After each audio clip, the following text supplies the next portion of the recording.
വിഴിഞ്ഞം തുറമുഖത്തിന്റെ ഉദ്ഘാടന വേദിയിലെ കേന്ദ്ര സർക്കാരിന്റെയും ബി.ജെ.പിയുടെയും രാഷ്ട്രീയ നാടകങ്ങൾക്കെതിരെ വലിയ വിമർശനമാണ്.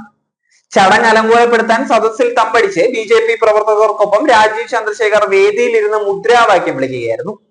സംസ്ഥാന മന്ത്രിമാർ ഉൾപ്പെടെ സദസ്സിൽ ഇരിക്കുമ്പോൾ ബി.ജെ.പി സംസ്ഥാന പ്രസിഡന്റിനെ കേന്ദ്രം വേദിയിൽ രാഷ്ട്രീയമായി തിരികെ കയറ്റിയതും രൂക്ഷ വിമർശനത്തിന് ഇടയാക്കുകയാണ്.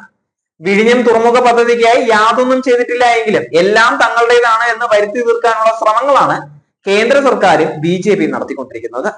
കേന്ദ്ര പദ്ധതി എന്ന മട്ടിൽ കഴിഞ്ഞ ദിവസങ്ങളിൽ നൽകിയ പത്ര പരസ്യത്തിനും ഫ്ലക്സ് ബോർഡ് പ്രദർശനത്തിനും എല്ലാം ശേഷമാണ് ഉദ്ഘാടന വേദിയിലും ബി.ജെ.പി രാഷ്ട്രീയം കളിക്കുന്നത്.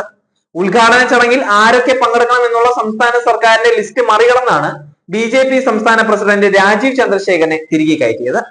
ചടങ്ങ് ആരംഭിക്കുന്നതിന് മണിക്കൂറുകൾക്ക് മുൻപ് തന്നെ രാജീവ് ചന്ദ്രശേഖർ വേദിയിൽ ഇടം പിടിക്കുകയായിരുന്നു. അത് പോരാ എന്ന് തോന്നിയതിനാവണം സദസ്സിലിരുന്ന് മുദ്രാവാക്യം വിളിച്ച് ബി.ജെ.പി പ്രവർത്തകർക്കൊപ്പം വേദിയിലിരുന്ന് രാജീവ് ചന്ദ്രശേഖരന് മുദ്രാവാക്യം മുഴക്കിയത്. ഉദ്ഘാടന ചടങ്ങിൽ കേന്ദ്ര സർക്കാർ രാഷ്ട്രീയമായി തിരികെ കയറ്റിയ ബി.ജെ.പി നേതാവ് വേദിയിലിരുന്ന് കാട്ടിക്കൂട്ടുന്നത് കണ്ട് സദസ്സിലുള്ളവർ മൂക്കത്ത് വിരൽ വെക്കുകയായിരുന്നു.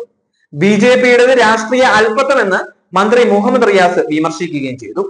ചടങ്ങിൽ ബി.ജെ.പി അനുകൂല മുദ്രാവാക്യങ്ങൾ വിളിക്കാനും ആവശ്യാനുസരണം കൂവാനും നിരവധി വാഹനങ്ങളിൽ ബി.ജെ.പി പ്രവർത്തകരെ രാവിലെ തന്നെ എത്തിച്ചിട്ടുണ്ടായിരുന്നു. വിഴിഞ്ഞം രാജ്യാന്തര തുറമുഖത്തിന്റെ പിതൃത്വം സ്വന്തമാക്കാനുള്ള പാഴ് ശ്രമങ്ങളായിരുന്നു ഇതെല്ലാം. എന്നാൽ യുക്തിക്ക് നിരക്കാത്ത ഇത്തരം പ്രവർത്തകളിലൂടെ ബി.ജെ.പിയുടെ രാഷ്ട്രീയ പോളത്തരമാണ് തുറന്നു കാണപ്പെടുന്നത്.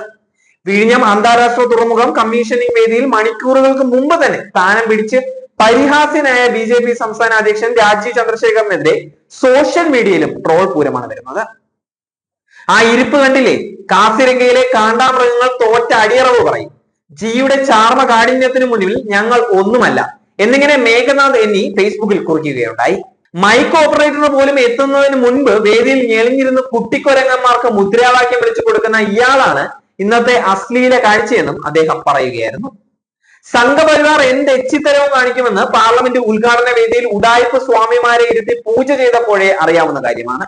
ഒരു വാർഡ് മെമ്പർ പോലും അല്ലാത്ത ഏഷ്യാനെറ്റ് ഉടമയായ സംഘിയെ വേദിയിൽ ഇരുത്തിയില്ലെങ്കിൽ ഉദ്ഘാടനം ചെയ്യില്ല എന്ന് കട്ടായം പറഞ്ഞ ആ പ്രധാനമന്ത്രി പുങ്കവനെ ഓർത്ത് ലജ്ജിക്കുമെന്നും അദ്ദേഹം കുറിക്കുകയായിരുന്നു.